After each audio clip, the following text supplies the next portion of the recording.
ममता करेंगी खेला।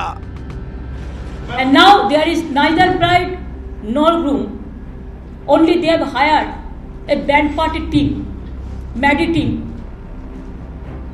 to beat their own drum, election drum. Akhilesh करेंगे कांड। ये मालूम पड़ रहा है कि प्रधानमंत्री जी केवल लोगों को गुमराह करना चाहते हैं। केजरीवाल करेंगे जमीन तैयार। से में ये संदेह होता है और ये प्रश्न उठता है कि क्या हमारे देश के प्रधानमंत्री पढ़े लिखे हैं?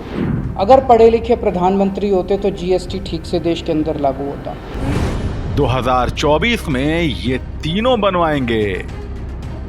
फिर एक बार पटना की जमीन पर जब विपक्षी दलों के तमाम बड़े नेता मिलकर एक साथ मोदी सरकार को जड़ से उखाड़ फेंकने की योजना बना रहे होंगे, उस समय उन नेताओं के दिल में अंदर ही अंदर ये डर जरूर सता रहा होगा कि कहीं विपक्षी एकता के इस विशाल पुतले में खुद विपक्षी नेता ही आग न लगा दें। खासकर वो तीन नेता जो आमतौर पर पीएम मोदी को पानी पी पी कर कोसने के लिए मशहूर हैं। हम बात कर रहे हैं पश्चिम बंगाल की सीएम और टीएमसी सुप्रीमो ममता बनर्जी, सपा अध्यक्ष अखिलेश यादव और आम आदमी पार्टी संयोजक और दिल्ली के मुख्यमंत्री अरविंद केजरीवाल की। इससे पहले कि हम आशंका की तह तक पहुंचने की कोशिश करें, एक नजर पटना में होने वाले विपक्ष के जमावड़े और उसके संभावित असर पर डाल लेते हैं। एक तीर 308 निशाने। विपक्षी एकता की राह में सबसे बड़ा रोड़ा जितने दल उतने पीएम उम्मीदवार वाले फंडे की रही है, मगर जेडीयू अध्यक्ष और पटना में होने वाली बैठक के मेजबान नीतीश कुमार इस चर्चा को एक तरफ रखकर पहले मोदी सरकार को उखाड़ फेंकने का एक लक्ष्य तय करने की बात कर रहे हैं। सुशासन बाबू के इस दावे की वजह भी है। 23 जून की बैठक में जिन दलों और नेताओं के शामिल होने की बात कही जा रही है, उनमें पश्चिम बंगाल से टीएमसी प्रमुख और सीएम ममता बनर्जी हैं, जहां से लोकसभा की 42 सीटें आती हैं। यूपी से मुख्य विपक्षी दल सपा के अध्यक्ष अखिलेश यादव हैं, जहां से लोकसभा की सबसे ज्यादा 80 सीटें आती हैं। झारखंड से हेमंत सोरेन हैं, जहां से 14 सीटें आती हैं। दिल्ली और पंजाब में सत्ताधारी आप के संयोजक और दिल्ली के सीएम अरविंद केजरीवाल हैं। इन दोनों राज्यों से 20 सीटें आती हैं। महाराष्ट्र से एनसीपी चीफ और शिवसेना उद्धव गुट के सुप्रीमो उद्धव ठाकरे हैं। इस राज्य में लोकसभा की 48 सीटें हैं। केरल की सत्ताधारी लेफ्ट फ्रंट से डी राजा और सीताराम येचुरी हैं, जहां लोकसभा की 20 सीटें हैं। 39 लोकसभा सीटों वाले तमिलनाडु से सीएम स्टालिन और 5 लोकसभा सीटों वाले जम्मू कश्मीर से पीडीपी अध्यक्ष महबूबा मुफ्ती और नेशनल कॉन्फ्रेंस से फारूक अब्दुल्ला शिरकत कर रहे हैं, जबकि 40 सीटों वाले बिहार से खुद नीतीश कुमार अपने डिप्टी सीएम तेजस्वी यादव के साथ मेजबान की भूमिका में होंगे। ये सभी नेता और दल मिलकर 308 लोकसभा सीटों को प्रभावित करने का दम रखते हैं।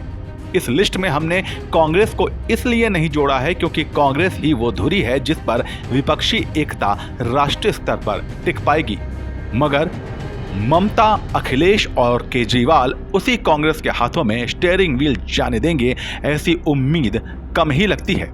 तीनों के पास अपनी वजहें हैं। ममता के अलग सुर। पश्चिम बंगाल की सीएम ममता बनर्जी यूं तो बीजेपी पर हमलावर रहती हैं, मगर अपने सूबे में वो कांग्रेस की बची खुची जड़ों को उखाड़ फेंकने में कोई कसर नहीं छोड़ रही। हाल ही में कांग्रेस के एकमात्र विधायक को भी दीदी ने टीएमसी में शामिल करवा लिया। वो ममता ही हैं जिन्होंने विपक्षी एकता का फॉर्मूला दिया था कि जिस राज्य में जो दल शक्तिशाली है वहां वही पार्टी चुनाव लड़े। ऐसे में सवाल ये उठता है कि जिस बंगाल से कांग्रेस ने अधीर रंजन चौधरी जैसे लोकसभा में अपना विपक्ष का नेता चुना हो, क्या वहां वो चुनावी मैदान से हटना या दीदी की दया पर 2-4 सीटों पर चुनाव लड़ना कबूल करेगी? अखिलेश का कलेश। समाजवादी पार्टी मुखिया अखिलेश यादव 2017 के विधानसभा चुनाव में कांग्रेस के साथ और 2019 के लोकसभा चुनाव में बसपा के साथ कदम तालकर बीजेपी को चुनौती देने की नाकाम कोशिश कर चुके हैं। 2022 में भी उन्होंने सुभाषपा और रालोद जैसे छोटे दलों के साथ मिलकर विधानसभा चुनाव में ताल ठोका था, मगर कुछ खास नहीं कर पाए थे। अब फिर एक बार सपा सुप्रीमो ने यूपी की सभी 80 सीटों पर चुनाव लड़ने का ऐलान कर दिया है। इन 80 सीटों में सोनिया गांधी की रायबरेली और राहुल गांधी की अमेठी भी शामिल है। जाहिर है नई सपा में अब नेताजी के दौर के उन पुराने विचारों की कोई जगह नहीं रही जहां गांधी परिवार के खिलाफ तगड़ा उम्मीदवार नहीं उतारा जाता था। टीपू के यही तेवर कांग्रेस को गठबंधन में शामिल होने से रोकेंगे। केजरीवाल की किचकिच। पहले दिल्ली और फिर पंजाब में कांग्रेस की सरकारों को उखाड़ फेंकने वाली आम आदमी पार्टी भी लोकसभा चुनाव में कांग्रेस से हाथ मिलाएगी, ऐसा लगता तो नहीं है। वहीं दूसरी तरफ 2019 के लोकसभा चुनावों में दिल्ली की सभी सीटों पर कांग्रेस दूसरे नंबर पर रही थी, आप तीसरे नंबर पर। लिहाजा कांग्रेस अब की बार फिर बीजेपी को सीधी टक्कर देने की सोचेगी। दिल्ली और पंजाब की कांग्रेस इकाई भी आप से हाथ मिलाने के खिलाफ है। कुछ ऐसा ही हाल अरविंद केजरीवाल की आम आदमी पार्टी का भी है। लिहाजा दोनों तरफ से यह उलझन इन 20 सीटों पर असर तो दिखाएगी ही। कांग्रेस की उलझन। राजनीति का यही दस्तूर है, यहां गले मिलते हुए भी 2 गज की दूरी जरूरी होती है।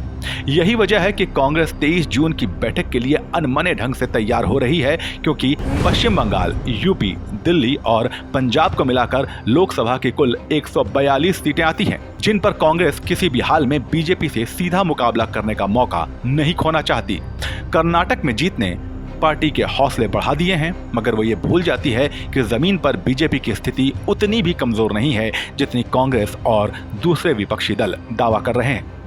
आप इस बारे में क्या सोचते हैं, हमें कमेंट सेक्शन में बताइए और राजनीति की खबरों के लिए बने रहिए जनसत्ता के साथ। नमस्कार।